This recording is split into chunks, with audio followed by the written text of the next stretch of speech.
밀집 지역에 있는 교민 A씨의 집이 침입해 A씨와 가족들에게 흉기를 휘두른 혐의를 받고 있습니다. 이로 인해 A씨의 아내가 숨졌고 A씨와 딸은 응급수술을 받았습니다. 날씨입니다. 오늘은 전국 대부분 지역이 흐린 가운데 미세먼지 농도가 높게 나타나겠습니다. 국립환경과학원은 전국의 미세먼지 농도가 나쁨 수준을 보이겠고 수도권과 충청권은 매우 나쁨 단계까지 오를 것으로 예보했습니다. 지금 현재 서울지방의 기온은 영상 2.9도, 습도는 50%입니다. 지금까지 이성민이었습니다. KBS 제일라디오 5시 뉴스를 마치겠습니다. KBS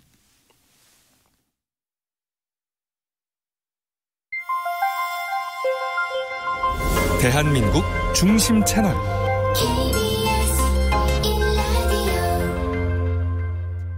Listen, everyone.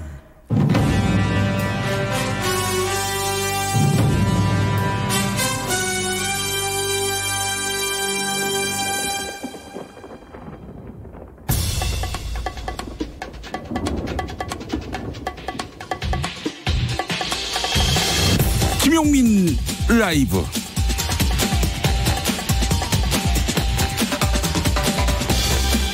네, 성탄절 잘 보내셨습니까? 2019년 12월 26일 목요일입니다. 안녕하십니까? 김용민입니다. 선거법 처리가 임박했습니다. 왜 그동안 썼던 법을 버리고 새 법을 만들려 하느냐? 그것은 국민의 민의를 보다 정확하게 수렴하기 위함입니다. 방법은 어렵지 않습니다. 정당 지지율만큼 의석을 주면 됩니다. 그러나 이런 당리 저런 당략 때문에 새 선거법에 덕지덕지 단서 조항이 붙었고 끝내 사실상 이름뿐인 연동형 비례대표제가 상정됐습니다. 거대 정당이 이를 기득권 얼마나 될까요? 이런 가운데 새 선거제도를 무력화하려는 꼼수와 이를 저지하려는 비슷한 꼼수로 선거제도는 산으로 갈 위기입니다. 위성정당 설립 계획이 그렇습니다. 자유한국당은 비례한국당을 만들어 비례의원 수를 더 늘려보려 하고 있습니다. 그러자 더불어민주당은 이를 겉으로는 규탄하지만 우리도 한국당처럼 해야 하나 이런 고민을 일각에서 하고 있다고 합니다. 정치란 과연 무엇인가 회의감만 늘어나게 됩니다. 정당을 급조해서 의석 몇 석 더 얻겠다고 꾀부리지 말고 국민의 마음을 얻어서 정정당당하게 의석을 확보하는 정도의 정치를 기대하는 건 무리일까요? 위성정당 안 됩니다. 위성은 우주에나 둡시다. 당신의 저녁은 아침보다 똑똑하다. 여기는 김용민 라이브입니다. 네, 대한민국에서 가장 겸손한 스피커가 되고 싶습니다. 여러분은 지금 KBS 1라디오를 듣고 계십니다. 영상으로도 함께 하실 수 있죠. 유튜브에서 KBS 1라디오 검색하시면 생방송 현장 바로 보실 수 있습니다. 자, 하루 쉬었는데 월요일 기분이 나죠? 그런데 오늘 목요일입니다. 내일만 지나면 또 주말입니다. 2019년의 마지막 주말. 네, 5시부터 7시까지 용수초에서 용수초장 김용민과 함께 해주시기 바랍니다. 출발합니다.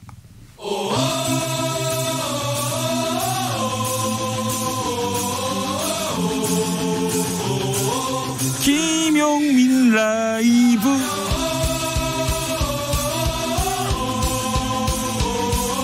매일 오후 5시 5분.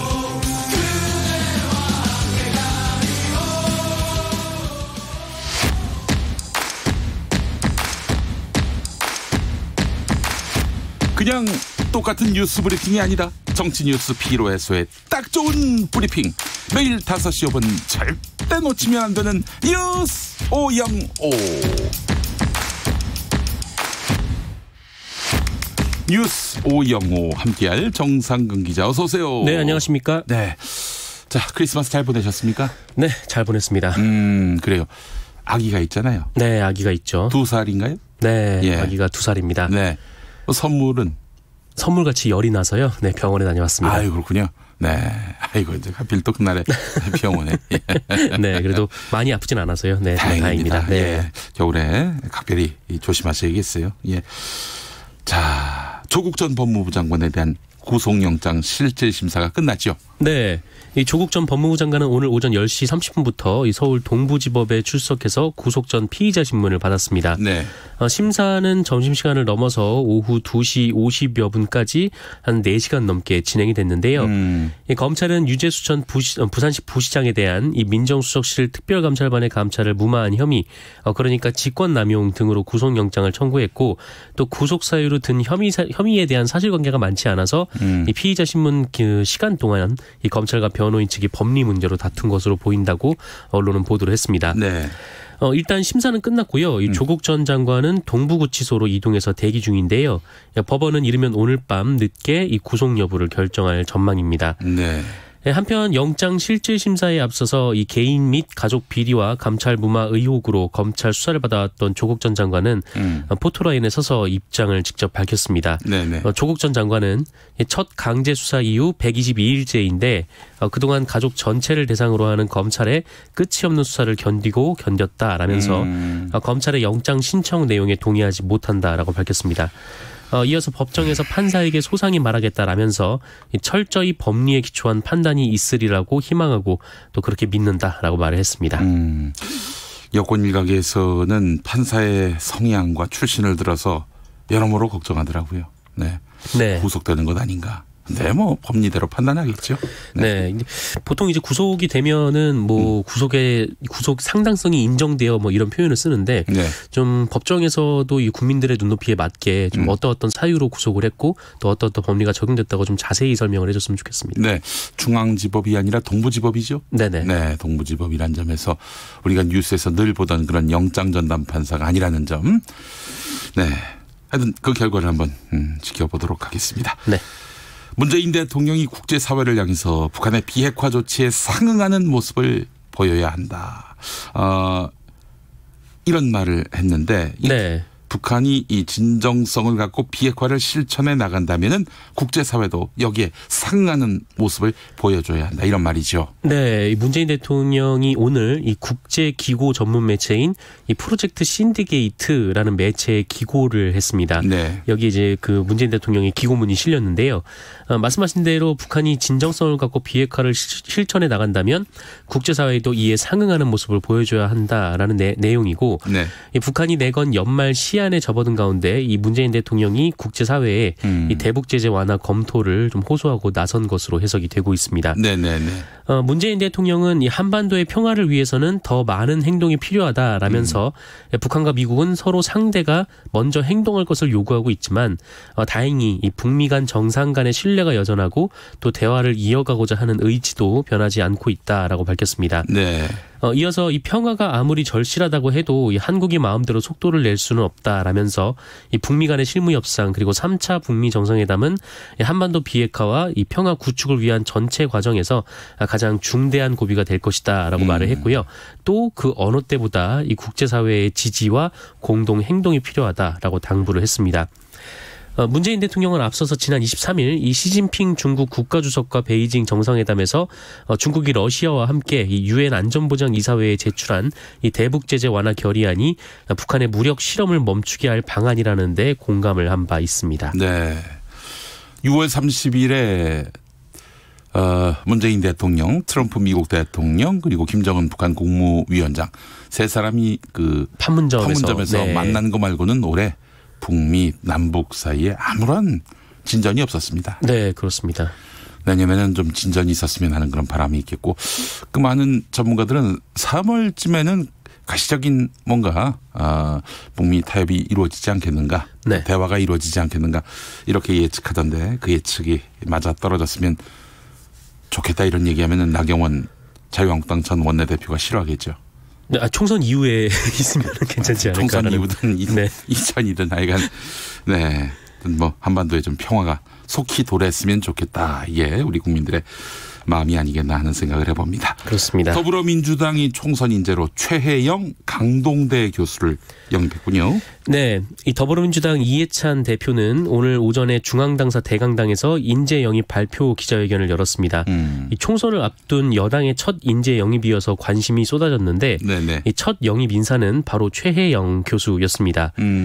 최혜영 교수는 발레를 전공을 했습니다. 이게 네네. 무용수 교수였는데 2003년 이 불의의 교통사고를 당해서 이 척수장애 판정을 받았습니다. 그래서 더 이상 이 무용수의 길을 갈 수가 없게 됐는데 하지만 최혜영 교수는 좌절하지 않고 이 끈질긴 재활 훈련을 거듭을 했고 이후 교육과 강연, 그 공익 CF 등 이 사회적 활동에 몸소 뛰어들었습니다. 그리고 장애인을 위한 공부를 하겠다는 결심으로 국내 척수장애인 최초로 재활학 박사학위를 따기도 했습니다.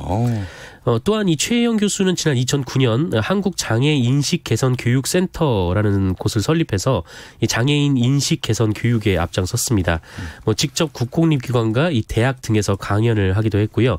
또 이 노력이 정치권에 닿아서 지난 2018년 이 직장 내 장애인식 개선 교육 의무화라는 성과로 이어지기도 했습니다. 네. 이 최혜영 교수는 기자회견에서 이 휠체어에 앉은 제 눈높이는 남들보다 낮은 위치에 머문다라면서 국민을 위한 정치의 위치가 그래야 한다라고 말을 했습니다. 그러면서 함께 가는 나라, 또 서로 사랑하는 나라, 국민 모두의 행복 지수가 한 뼘쯤 커지는 나라, 그런 나라를 위한 디딤돌이 되고 싶다라면서 세상 낮은 곳에서 내미는 진심 어린 손을 잡아달라고 호소했습니다. 네, 여타 다른 정당도 사회적 약자 소수자를 끌어안는 인재 영입을 기획했으면 좋겠다는 생각이 들었습니다. 네, 이런 분들이 국회에 많이 들어갈수록 좋은 일이죠. 네, 그렇죠.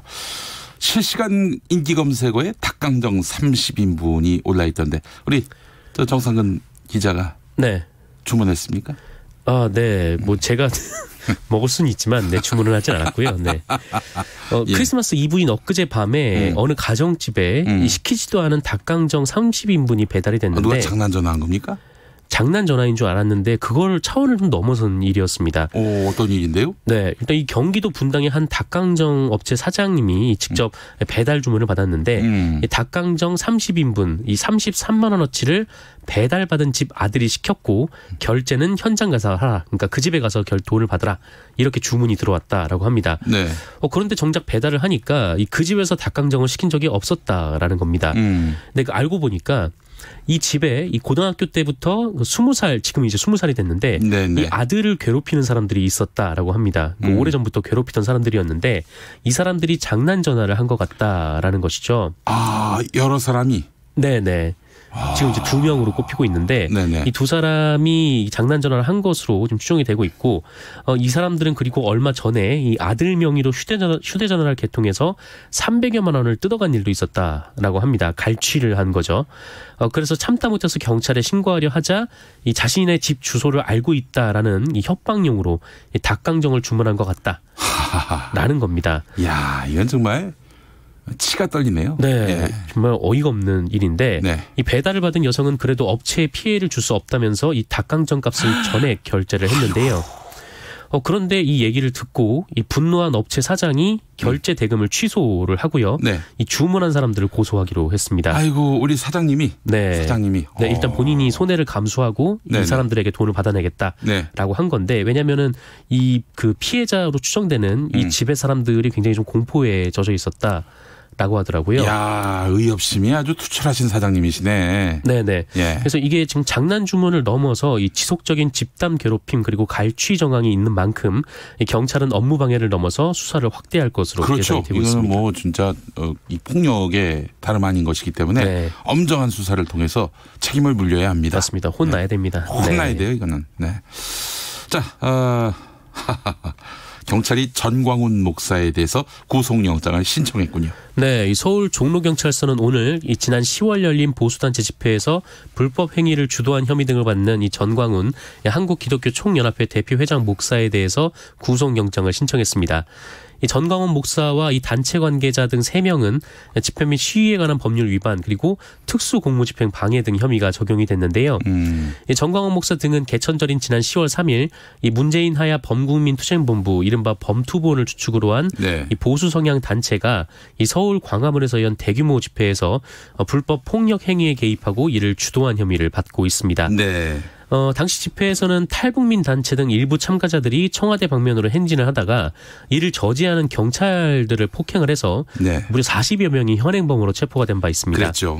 이에 경찰은 이 범투본의 대표격인 정광훈 목사에게 수차례 출석을 요구를 했는데 이 정광훈 목사가 계속 소환에 불응하다가 네네. 출국 금지가 나온 이후에야 이달 네. 12일에야 이제 출석을 한 거죠. 네네네. 정광훈 목사는 그러나 나와서 관련 혐의를 부인을 한 바가 있습니다. 경찰은 그러나 현장에서 확보된 영상 자료 그리고 관련자 조사 등을 바탕으로 정광훈 목사 등의 혐의가 인정된다고 보고 이 사안의 중대성 등을 고려해서 구속영장을 신청하기로 결론을 내린 것으로 자, 전해졌습니다. 구속영장을 신청했는데 이게 청구가 된 게 아닙니다. 경찰이 검찰에다가 이 사람 구속 수사의 필요성이 있으니 네. 구속영장을 발부받을 수 있도록 해달라고 검찰에다가 신청하는 네, 거죠. 신청입니다. 예. 네, 검찰이 하면 이제 청구가 되는 청구가 거고요. 되는 건데 검찰은 또 이제 법원에다가 네네. 이 영장을 할지 말지 네, 그 이제 결정을 하게 결정은 됩니다. 이제 검찰이 하는 건데 검찰이 어떤 판단을 내릴지도 주목되고요. 네, 그렇습니다. 근데 이 현재 정광훈 목사는 개천절 집회와 관련해서 뭐 내란 선동, 기부금품법 그리고 정치자금법 위반 등 혐의로도 고발된 상태입니다. 네. 한편 이에 대해서 범투본은 경찰이 무리하게 구속영장을 신청했다라면서 이 도주 우려도 없는 정광훈 목사에게 뜬금없이 구속영장을 신청한 것은 문재인 정권의 입김이 들어간 이 부당한 정치적 탄압 및 표적 수사가 아닌지 의심된다라고 주장을 했습니다. 네, 그래요. 알겠습니다. 자, 다음 소식 전해주시죠. 네. 삼성이 진보 성향의 시민단체를 불온단체로 분류를 하고 이 계열사 임직원들의 단체 후원 여부를 파악했다라는 소식이 오늘 아침 한겨레 일면에 실렸습니다. 일면 한가득 실렸어요. 네. 정말 충격적인 뉴스였는데 이 연말정산 때 기부금 공제 내역을 제출을 하잖아요. 삼성은 이 개인정보를 들여다보면서 이 자신들이 지정한 이 이른바 불온단체에 자기 직원들이 기부를 하나 안 하나 네. 이거를 감시했다라는 의미입니다. 네. 삼성이 기부금 내용을 살펴본 계열사는 현재까지 알려진 바는 삼성중공업, 삼성물산, 삼성생명 그리고 삼성경제연구소, 삼성의료원 등입니다. 네네. 이 삼성은 불온단체 기부금 납입 사실이 확인된 임직원의 기부액 그리고 직급, 최종 학력, 최종 학교까지 이 개인정보를 함께 기재해서 특별관리 대상에 올렸다라고 합니다. 네. 그럼 이 불온단체가 어디냐라고 하면 환경운동연합 그리고 민족문제연구소, 우리결의 하나되기 운동본부, 한국여성민우회, 통합진보당 등 이 진보 성향으로 분류되는 시민단체와 정당 11곳입니다. 모두 합법단체인데요. 심지어 이 중에는 그 6월 민주항쟁의 성지인 향림교회도 포함이 되어 있었습니다. 향림교회. 네. 그 교회에 다녀서 그 교회에다 헌금 낸 것까지. 네. 하하. 그렇습니다. 이 리스트는 보수 시민단체 중 하나인 이 사이버 정화 시민연대라는 곳이 지난 2010년 발표한 이른바 반국가 친북 좌파 69곳 이 목록을 참고한 것으로 알려졌습니다. 특히 삼성은 이른바 불온단체에 기부한 직원들 명단을 각 사회, 그러니까 계열사에 통보를 해서 노사 부서 주관 하에 특이 행동을 파악하는 등 이 밀착 관리하려는 계획도 있었다. 자, 이런 삼성이 말이죠. 네. 노무현 전 대통령의 갑작스러운 서거로 전국이 충격과 슬픔에 빠져있던 지난 2009년 국민행동본부 애국기동단이 분향소에 난입해서 그 분향소를 부순 다음에 네. 노 전 대통령 영정을 탈취해서 그때 서정갑신가가 이제 네, 흔들었잖아요. 맞습니다. 그 영정을. 자, 봤더니 말이죠. 삼성이 이 단체에 1억을 지원한 사실이 있습니다. 2012년 6월에. 네. 이런 보수단체는 삼성이 직접 지원하고 이른바 진보단체에다가 기부금을 낸 사람에 대해서는 철저하게 네. 통제하려 했다. 이게 참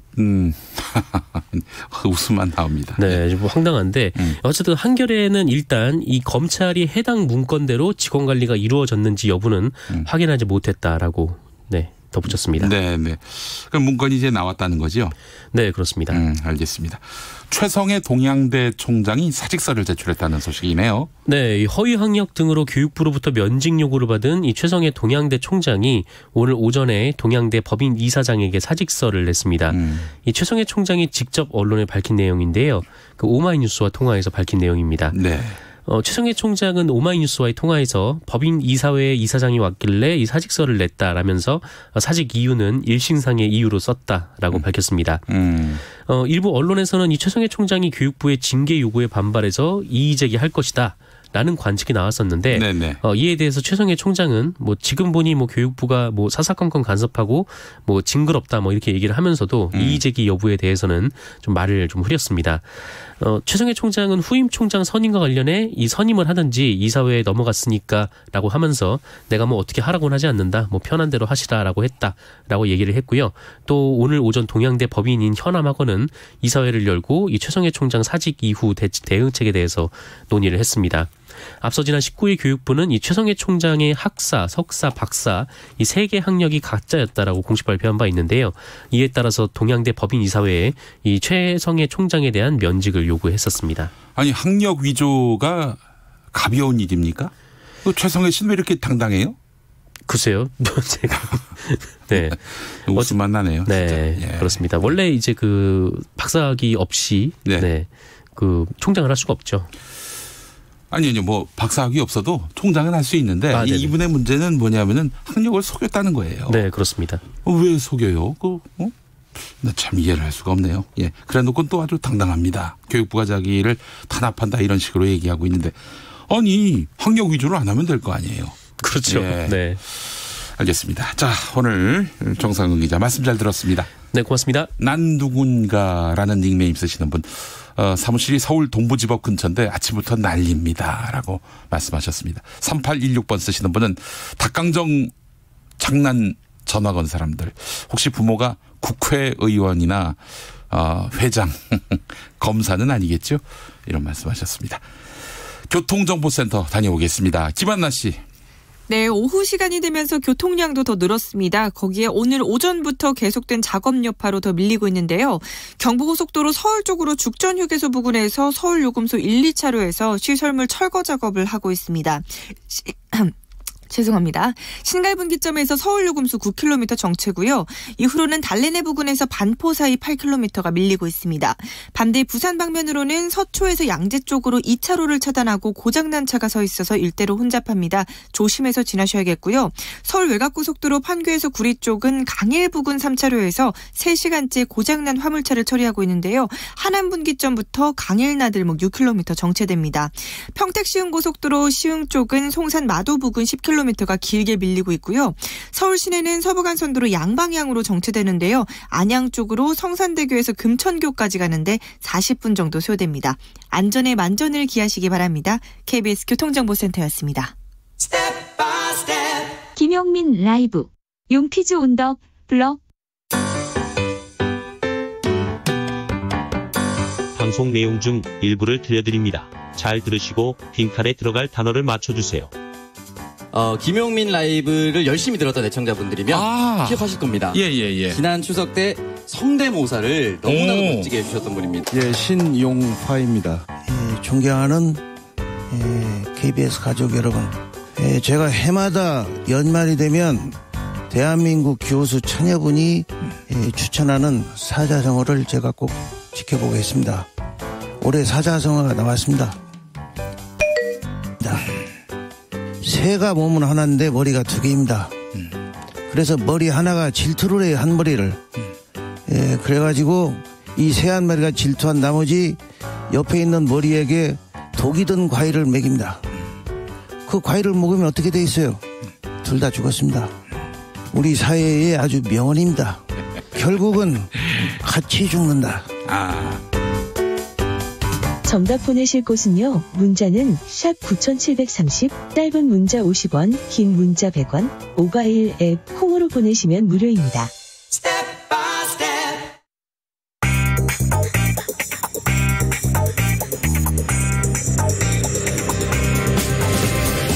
오늘 타임라인을 수놓은 말 김용민 라이브가 수집해서 들려드립니다. 소리로 듣는 그리고 세상을 읽는 뉴스. 세상의 모든 뜨거운 목소리 그 말을 만나보지요. 지금부터 볼륨 업, 귀 쫑긋 핫 소리.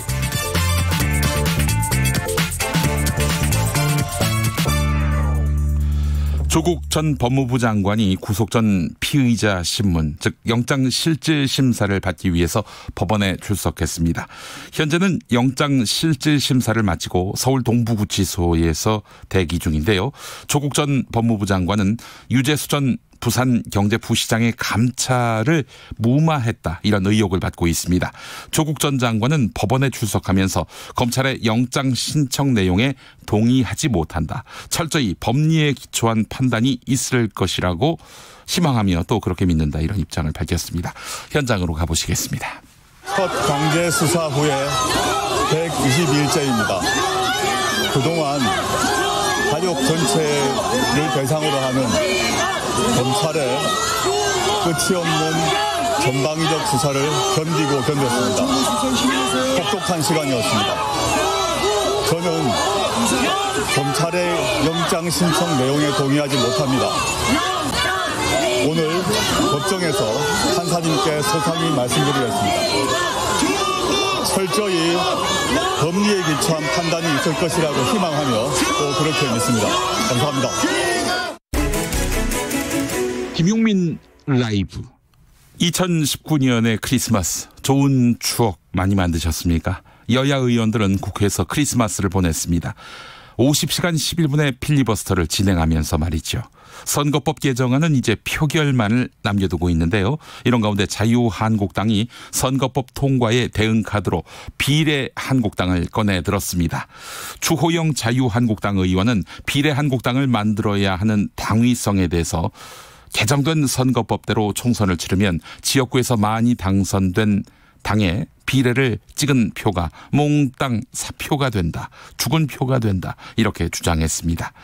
YTN 라디오 노영희의 출발 새아침 인터뷰 들어보시죠. 저희들은 일단 이제 방침은 비례 정당을 만들 수밖에 없다. 왜냐하면 가만히 눈 뜨고 앉아서 자유한국당을 지지하는 소위 비례 찬성표를 도둑맞을 수는 없는 것이거든요. 네. 지금 저희들은 이 지금 심상정 법안, 이제는 뭐 심상정 법안도 아니에요. 뭐 95% 이상이 날아가고 딱 남는 게 연동형 비례 하나 네. 하는 건데, 이렇게 됐을 경우에는 지역에서 자유한국당을 찍고 비례도 자유한국당을 찍은 한 700~800만 표가 사표가 되어버리는 거예요. 지금 이 개정선거법은 지역구에 있어서 당선시키지 못한 사표들이 많아서 문제라고 주장하는데, 네. 이 법대로 하면 지역구에서 많이 당선된 당의 비례를 찍은 표가 몽땅 사표가 되는 거예요. 똑같은 논리입니다. 성탄절을 25m 높이의 철탑 위에서 보낸 분도 있습니다. 1991년 삼성에서 노동조합을 만들다 해고된 삼성 해고 노동자 김용희 씨 이야기입니다. 김용희 씨는 오늘부로 철탑 위 생활 200일째를 맞았다고 합니다. 앞으로도 삼성이 무노조 경영을 유지한다면 세계 시장에서 살아남지 못할 것이다, 이렇게 밝혔습니다. CBS 라디오 김현정의 뉴스쇼 인터뷰 들어보시죠. 반갑습니다. 그럼 지금도 그 25m 철탑 위에 혼자 계시는 거예요? 예, 그렇습니다. 6월 10일 날 올라와서 오늘이 딱 200일째네요. 그러면 어제 성탄절도 그 위에서 보내신 거겠고요. 예, 그렇습니다. 일부에선 이런 얘기도 합니다. 삼성그룹이 노조가 없었기 때문에 이렇게 세계 인류가 될 수 있었다. 삼성이 해외를 좀 많이 나가 있거든요. 예.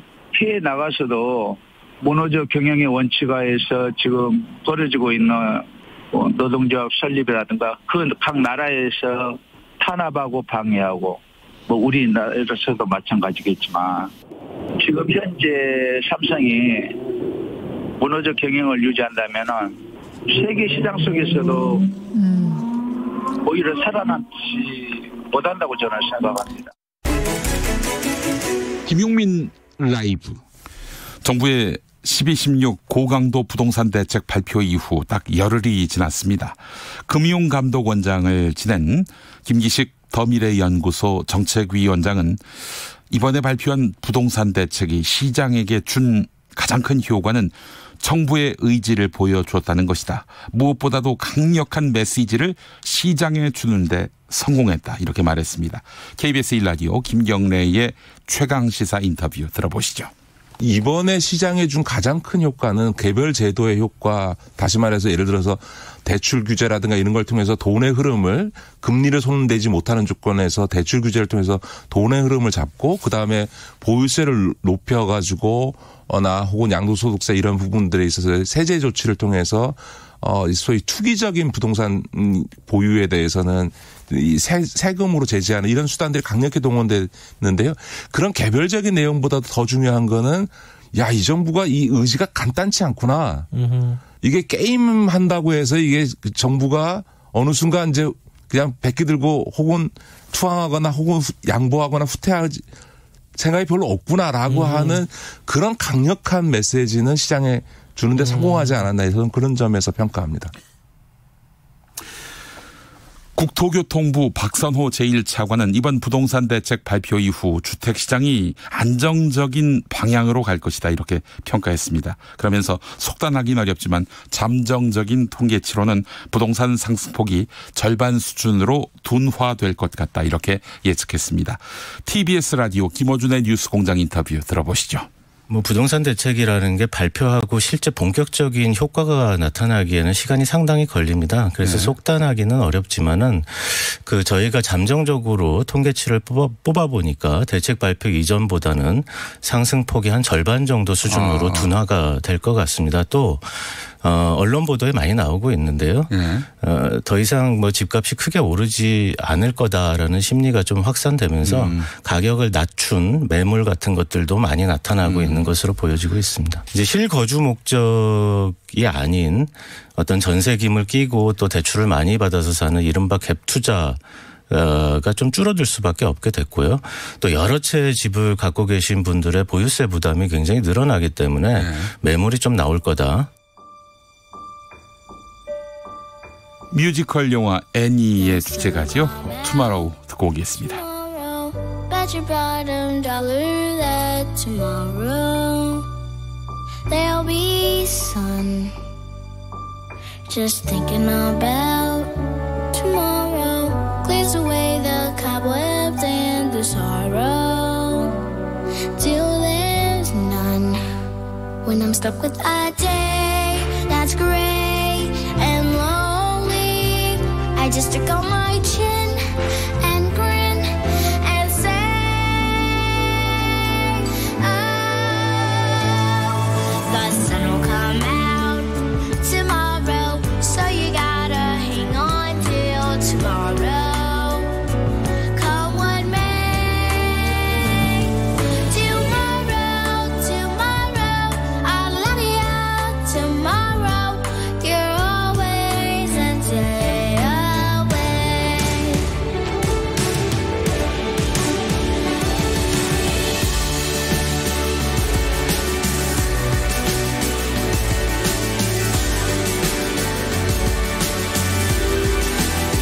But I'm stuck with the day that's gray and lonely.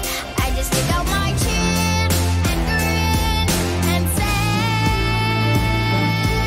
oh, the sun will come out tomorrow, so you gotta hang on till tomorrow. Come what may, tomorrow, tomorrow, I'll love you tomorrow. You're always that day away. Tomorrow, tomorrow, I'll love you tomorrow.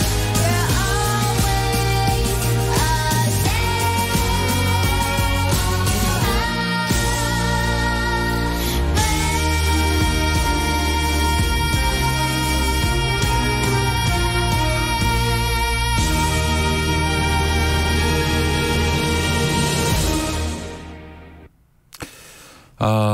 김용민 라이브 함께하고 계십니다.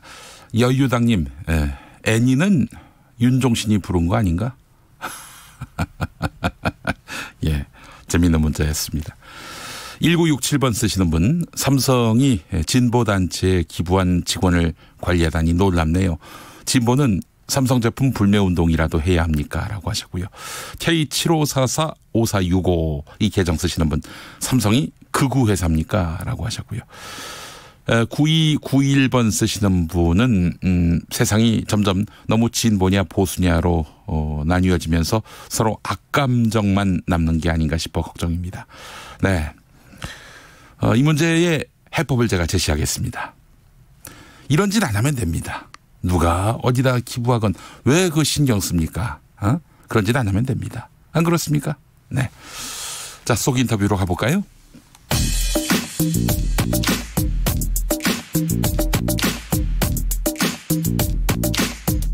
속 인터뷰. 귀의 속, 맘의 속, 쏙 인터뷰 시간입니다. 2019년 올해가 다 갔습니다. 이제 일주일도 남지 않았는데요. 지난 4월에 국회 정치개혁특별위원회에서 패스트트랙으로 지정됐던 선거법 개정안 고비를 넘어서 이제 표결만 남겨놓고 있는데요. 여기까지 오기 정말 힘들었다. 이런 평가 많이들 하더라고요. 자, 어제 오늘 그리고 내일의 국회의 모습 이야기 나눠보겠습니다. 박주민 더불어민주당 최고위원 지금 연결돼 있습니다. 박 최고위원 나와 계십니까? 예, 안녕하십니까. 네, 성탄절인 어제까지도 준연동형 비례대표제 도입을 골자로 한 선거법 개정안을 둘러싼 여야 간 필리버스터 대치가 있었습니다. 먼저 박주민 최고위원, 사흘 동안 이어진 이번 필리버스터 어떻게 평가하십니까? 예, 사실 이번 필리버스터는 아시는 것처럼 이 법 통과를 좀 막겠다라는 의도로 시작된 건 아니겠습니까? 그렇죠. 예, 예. 더불어민주당 의원이나 뭐 정의당 의원들도 필리버스터에 가세하면서 네. 이번 선거법이 갖고 있는 의미라든지 이런 것들도 좀 드러나는 그런 필리버스터가 됐다 이렇게 보고 있습니다. 네, 알겠습니다. 문희상 의장을 상대로 자유한국당 의원들이 불편한 심경을 많이 토로했습니다. 아니, 필리버스터는 기본적으로 반대 토론인데 왜 찬성 토론까지 허용하느냐, 이런 이야기를 하고 있어요. 어떻게 보십니까? 그러니까 필리버스터의 정확한 명칭은 무제한 토론입니다. 그래서 제한 없이 토론을 할 수 있는 거고요. 네. 또 이것이 이제 기본적으로 의사진행을 지연시키는 목적으로 설계된 제도이긴 하지만 부수적으로는 이 법이 갖고 있는 쟁점에 대해서 서로 토론하면서 수기를 이룬다. 네. 이런 것도 있거든요. 그래서 찬성하는 쪽에서도 찬성의 의미에 대해서 당연히 토론할 수 있는 것입니다. 네, 알겠습니다. 사흘째 진행된 필리버스터가 어제 자정에 이제 종료가 됐습니다.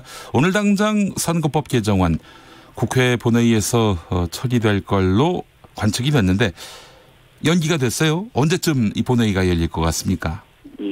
현재 제가 알기로는 내일 열려고 지금 노력하고 있는 것으로 알고 있고요. 특별한 일이 없으면 내일 열리지 않을까 이렇게 생각합니다. 자, 그런데 오늘 뭐 일부 보도를 보니까 말이죠. 비례 한국당을 만들게 되면은 한국당이 지역구에서 뒤져도 원내 일당이 유력하다. 뭐 이런 보도가 나왔어요. 그래서 지금 일단 여권에선 바짝 긴장하면서 한국당하고 다시 이 선거법을 놓고 막판 협상을 벌일 가능성이 있다. 그래서 수정안을 제출할 가능성이 있다. 이런 보도가 나왔는데 이거 사실인가요? 아닙니다. 뭐 지금까지 그런 움직임 없고요. 네. 수정된 안 네. 그것을 표결하기 위한 절차를 진행하려고 하는 겁니다. 네. 네. 아니 근데 진짜 비례 한국당 만들어 가지고 한국당이 덕 보면은 이거 열심히 애써 가지고 선거법 개정했는데 남 좋은 일만 한 거 아니냐 이런 얘기도 나오고 있는데요. 비례 한국당에 대한 더불어민주당의 대책은 뭐 세워진 게 있습니까? 지금 뭐 여러 가지 방안을 놓고 고민하고 있고요. 네. 뭐 그렇지만 확정된 것 뭐 이런 건 아직 없습니다. 예. 지금 뭐 일각에서는 비례민주당을 만드는 거 아니냐 이런 얘기도 나오는데 그건 고려가 되고 있는 건가요? 비례민주당을 만들어야 되겠다. 뭐 이런 차원의 이야기라기보다는요. 네. 비례한국당이 가져올 파장이나 이런 부분을 좀 분석하고 네네. 그러고 있는 상황입니다. 그래요. 지금 보니까 4더하기1 협의체가 비례한국당 출현을 막기 위해서 비례대표 공천을 하지 않는 정당은 지역구 후보를 낼 수 없게 하는 선거법 수정안을 검토했다. 이런 보도가 나왔습니다. 실제로 그런 검토가 있었는지요? 그런 식의 어떤 개정안, 네. 또 다른 수정안을 뭐 만들 수 있을 수도 있겠지만, 네. 실질적으로 그렇게 한다고 해서 지금 비례한국당 출연을 막을 수는 없거든요. 네네네. 그렇기 때문에 뭐 저희들이 그걸 뭐 진지하게 고민한다거나 또는 뭐 하겠다고 한다거나 그렇지 않습니다. 그래요. 그 대책을 세워야 되지 않습니까? 물론입니다. 저희들이 그래서 제가 다른 언론에 나서도 모든 대비책을 갖고 있다라고 얘기할 정도로 다양한 방책을 가지고 이야기 나누고 있습니다. 네. 김재원 자유한국당 의원이 비례한국당을 창당할 경우 내년 총선에서 범보수 진영이 국회 의석수 과반을 확보할 수 있다 이런 문건을 공개하면서 민주당도 비례대표 정당을 만들어야 한다는 취지의 내부 보고서다 이렇게 밝혔습니다. 민주당에서 나온 보고서다 이렇게 밝힌 건데 민주당은 연관성을 부인한 상태입니다. 김재원 의원의 주장에 대해서는 어떻게 말씀하시겠습니까? 뭐 그런 보고서가 있는지 저는 솔직히 저로서는 잘 모르겠고요. 네네. 만약에 있다 하더라도 아까 말씀드렸던 것처럼 비례한국당이 출연했을 때 어느 정도 영향력을 미칠 것인가를 분석은 하고 있다고 제가 말씀드리지 않았습니까? 네네네. 그런 차원에서의 보고서가 아닐까 생각합니다. 네, 그래요. 알겠습니다. 심재철 자유한국당 원내대표가 선거법 개정안이 통과되면 헌법소원과 권한쟁의 효력정지 가처분 신청도 함께 낼 것이다. 이렇게 경고하기도 했습니다. 민주당은 어떻게 대응하실 계획이신지 그것도 한번 여쭤보겠습니다. 글쎄요, 뭐 권한쟁의 심판이나 이런 것들을 신청할 수는 있겠죠. 그렇지만 저희들이 봤을 때는 이번에 뭐 필리버스터 과정이라든지 또는 선거법 수정안 상정 과정에서의 위법성이나 불법성은 없었다고 보고 있습니다. 필요한 대응 저희들도 하겠고요. 별다른 문제 없을 거라고 생각하고 있습니다. 네. 자, 이제 선거법 표결 후에는 공수처법 상정이 또 예정돼 있습니다. 네. 자유한국당이 이것도 필리버스터 할 거라고 보세요?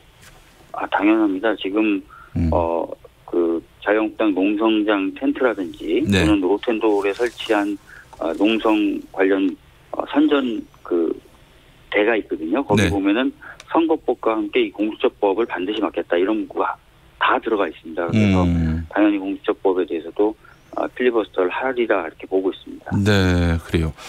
자, 자유한국당이 왜 공수처 법안에 대해서 이렇게 반대하는지 그 이유를 좀 분석해 보신 게 있나요? 자유한국당의 주장은 이제 공수처가 대통령의 뜻대로 움직이는 기구고 그래서 그것을 통해서 야당을 정치적으로 탄압을 할 것이다 이렇게 주장을 하고 있거든요. 네. 근데 이제 다 이제 아시겠지만 공수처의 경우 공수처장의 임명에 야당이 반대하면 그 어떤 누구도 후보조차도 될 수 없는 구조입니다. 따라서 공수처를 가지고 뭐 야당을 정치적으로 탄압한다. 이것은 성립되지 않는 이야기입니다. 그래요. 민주당에서 그동안 쭉 주장해 왔던 바고 그런데 이제 자유한국당 쪽에서는 이제 만에 하나 국회의원에 대해서 공수처가 수사를 하게 될 경우 야당에게 불리하게 수사하는 것 아닌가 이렇게 염려하고 있는 것 같습니다. 느낌에. 근데 야당이 아까도 말씀드렸던 것처럼 비토권을 가지게 법이 만들어져 있어요. 네. 그래서 야당이 반대하는 사람은 아예 공수처장의 후보도 못 됩니다. 그런 과정을 거쳐서 임명된 처장이 갑자기 뭐 평상시에 살아왔던 인생의 어떤 기조나 방향을 바꿔서 야당을 탄압하기 시작한다? 도저히 이해가 안 되는 거죠. 네. 박주민 최고위원께서 어제 4더하기1 검찰개혁 법안에 대한 자유한국당의 왜곡과 거짓 주장이 유감스럽다 이런 취지의 기자회견을 했는데 어떤 것이 왜곡이고 어떤 것이 거짓 주장인지 한번 말씀해 주시겠습니까? 지금 자유한국당이 들고 있는 그 쟁점은 크게 세 가지입니다. 하나는 다른 기관이 공수처가 수사할 수 있는 범죄에 대해서 수사를 하게 될 경우에 통보를 하게 하는 조항 그것이 문제다 이렇게 주장하는 것 하나 있고요. 두 번째는 그 공수처 검사나 수사관의 자격 요건을 완화한 거. 두 번째 세 번째는 그것들을 완화한 것이 어떤 특정한 시민단체 소속이나 특정한 경력을 갖고 있는 사람들을 끌어들이기 위한 것이다. 이렇게 지금 주장을 하는 거예요. 그래서 거기에 대해서 저희들이 좀 반박을 했습니다. 알겠습니다. 공수처 검사의 자격 요건 완화, 수사관의 자격 요건에 관련해서는 한국당이 잘못 주장했다 이렇게 말씀을 하셨는데, 그래요. 공수처 검사 이 건과 관련해서 하여튼 안심해도 된다는 거죠? 민주당 얘기는.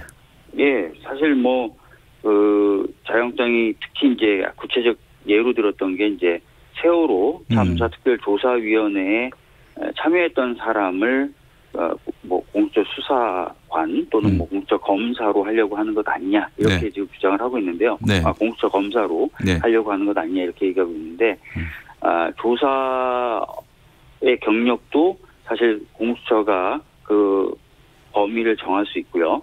두 번째는 경력 5년 이상을 요구하는데 네. 아시다시피 1기 세월호 특별조사위원회는 1년으로 마감을 했고요. 네네. 지금 2기 사회적 참사 특별위원회가 가동됐지만 한 1년 정도 지금 활동을 한 겁니다. 그래서 네. 두 개를 합쳐봤자 5년이라는 경력이 안 돼요. 네, 그렇기 때문에 아예 근거 없는 그런 주장이다라고 보시면 될 것 같습니다. 네. 알겠습니다. 6726번 쓰시는 분이 투표용지를 한 장만 줘야 합니다. 후보에 투표할지 아니면 정당에 투표할지 선거 당일 현장에서 택일하게 꼼수를 국민이 심판하게 네, 이런 말씀하셨어요. 너무 복잡합니다. 선거 제도와 관련해서 이런 의견도 많이 나오고 있는데 이런 의견을 보내셨고 어떤 애청자분은 왜 자유한국당 쪽 입장은 인터뷰하지 않느냐라고 말씀하셨어요. 공유라는 필명 쓰시는 분인데 참고로 선거법 표결과 관련한 입장을 듣기 위해서 저희가 자유한국당 심재철 원내대표, 김재원 정책위 의장, 필리버스터 최장 시간 기록을 달성한 박대출 의원, 사법개혁특별위원이었던 이철규 송원석 의원, 김태흠 권성동 의원 모두 연락했지만 공교롭게도 저희 방송 시간에 모두 일정이 있으셔가지고 네, 연결을 못했습니다. 저희가 안 한 게 아니라 못한 거예요. 예. 자유한국당 의원들의 자유로운 발언 기회 김용민 라이브에는 늘 열려 있다는 점을 거듭 말씀을 드립니다. 아이고, 박주민 의원은 시간이 많이 남으시나 봐요. 저요? 오늘은 몇 가지 예. 언론 보도나 또는 네. 검찰에서 나온 이야기를 좀 반박을 하려고요. 네, 요청이 네, 들어온 인터뷰는 다 하고 있습니다. 네. 자, 알겠습니다. 선거제도 이야기 나온 김에 이렇게 꼼수를 발동하지 않아도 꼼수를 발동할 수 없게끔 만드는 제도적인 어떤 통제 장치 이런 것들은 전혀 없습니까? 그러니까 아까 말씀하셨던 것처럼 비례한국당의 출연을 막기 위해서 네. 지역구와 비례를 다 동시에 출마시켜야 된다든지 이런 네. 조항을 생각해 볼 수는 있습니다. 그러나 예. 그런 조항을 둔다고 해서 이게 완벽하게 차단되지가 않는다는 거예요. 또 위헌성 시비가 있다고 하더라고요. 네. 그래서 결과적으로 그런 어떤 제도를 신설하는 것보다는 다른 방법으로 대응할 수밖에 없다. 다른 방법이 뭐가 있을까요? 우선은 비례 한국당이 어떤 정당인지를 널리 알리는 방법도 있을 수 있겠고요. 네, 그래서 어떻게 보면은 꼼수를 정수로 돌파하는 그런 방법이 있겠죠. 예. 꼼수 정당이다, 저거는. 위성 정당이다, 이렇게 알림으로써. 사실상 이제 국민들이 갖고 있는 표의 가치를 조금이라도 갖게 만들려고 노력했던 제도가 바로 준연동형이거든요. 네, 근데 네. 그 제도의 취지를 훼손시키는 방식이에요. 그래서 헌법적 가치에서 비춰봤을 때 좋은 평가를 받을 수가 없습니다. 네. 근데 이제 김재원 정책위 의장은 이렇게 자꾸 알려주면은 우리한테 도움이 된다라면서 그렇게 반박을 하더군요. 네. 여러 가지 하여튼 방법들을 고민하고 있습니다. 아까 말씀드렸던 것처럼. 예, 고민을 하고 있다. 이 말씀이네요. 네. 자, 0255번 쓰시는 분은 야당이 공수처장 후보를 영원히 반대하면 공수처 운영이 아예 안 될 수도 있는 것은 아닌지 걱정되는군요. 이런 말씀하셨습니다. 사실 지금 5.18 관련된 조사위원회가 제대로 구성이 안 됐죠. 네. 사실 그런 걱정 실무적으로 가능한 걱정이라고 봅니다. 그래요. 그것도 역시 고민사항 중에 하나시고 K72329773번 이 계정 쓰시는 분입니다.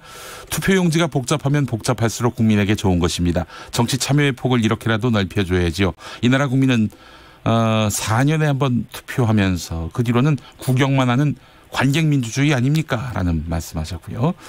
노승현님, 비리를 안 저지르면 될 것을 비리 잡는 공수처를 왜 두려워하는지 모르겠습니다. 라고 말씀하셨습니다. 자, 일단 조국 전 법무부 장관 오늘 이렇게 구속영장 실질심사를 받았습니다. 박주민 최고위원 보시기엔 결과가 어떻게 나올 것 같으세요? 글쎄요, 제가 항상 예측을 하면 잘 안 맞더라고요. 그러니까요. 이제 이 박주민이 예측하면 요 반대로 될 것이다. 저희가 감안하고 듣겠습니다. 말씀해 주시죠. 예. 그리고 제가 이제 함부로 말씀드리기가 굉장히 어려운데요. 그렇죠. 예, 사실은. 네, 함부로 말씀드리기가 굉장히 어려운데 지금 그 증거인멸 우려라고 주장하고 있는 부분이 얼마 정도 설득력을 갖고 있느냐에 달린 문제 아니겠습니까? 네네네. 이것이 뭐 어떤 범죄 혐의를 덮기 위한 게 아니라 정례적이고 주기적이고 또 상시적으로 있었던 자료 정리 절차다. 이렇게 된다면은 또 증거인멸이라는 게 성립이 안 나왔거든요. 네네네.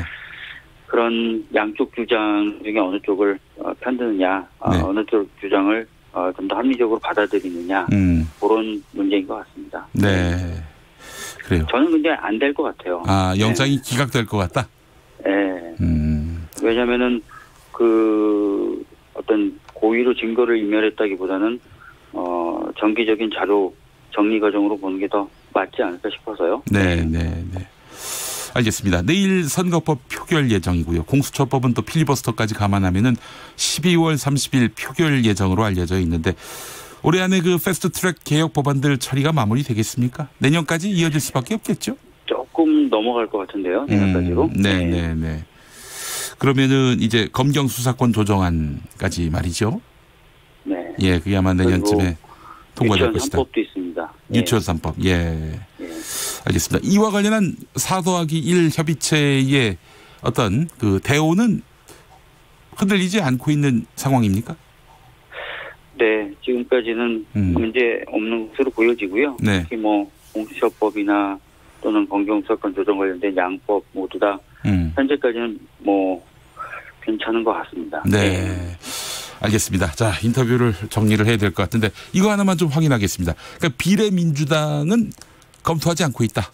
이 어떻게든 위성정당 출연을 막기 위한 다른 방안은 모색하고 있지만 비례민주당은 검토하고 있지 않다. 이 말씀인 거죠?